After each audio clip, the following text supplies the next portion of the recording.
Heboh kasus penipuan yang dialami wanita di Surabaya bernama Ida Susanti, nama pengusaha Yusuf Hamka pun ikut terseret. Diketahui Ida Susanti dinikahi Nardinata Marsioni Suhaimi alias Nera yang berpura-pura menjadi lelaki. Ia juga menyebut Nardinata Marsioni Suhaimi adalah adik perempuan dari Yusuf Hamka. 1 hari setelah menikah, saat keduanya bulan madu di 3 negara, Ida Susanti kecewa lantaran suaminya adalah wanita.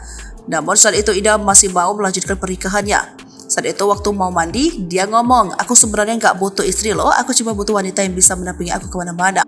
Ucap Santi menirukan perkataan suaminya yang ditayangkan di podcast Dr. Richard Lee yang diunggah pada Senin 2 Oktober 2023. Santi pun kaget mendengar pengakuan suaminya, lalu Nera mengaku jika dirinya adalah perempuan.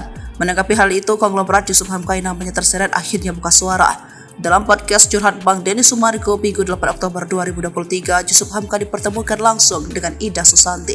Ia mengaku jika Nera adalah adiknya, namun bukan adik kandung. Mereka saudara jauh. Yusuf Hamka sendiri tidak tahu persis hubungan darahnya dengan Nera. "Saya ini dari kecil saudara banyak, kata nenek saya, suaminya 5. Atau nenek saya 5, saya nggak tahu.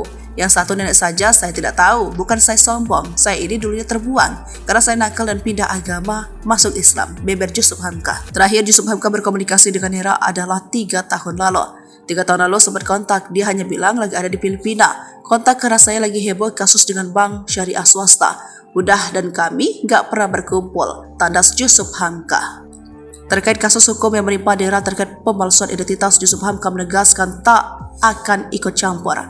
"Kejar, tangkap, dia yang berbuat, dia yang harus bertanggung jawab," beber Yusuf Hamka.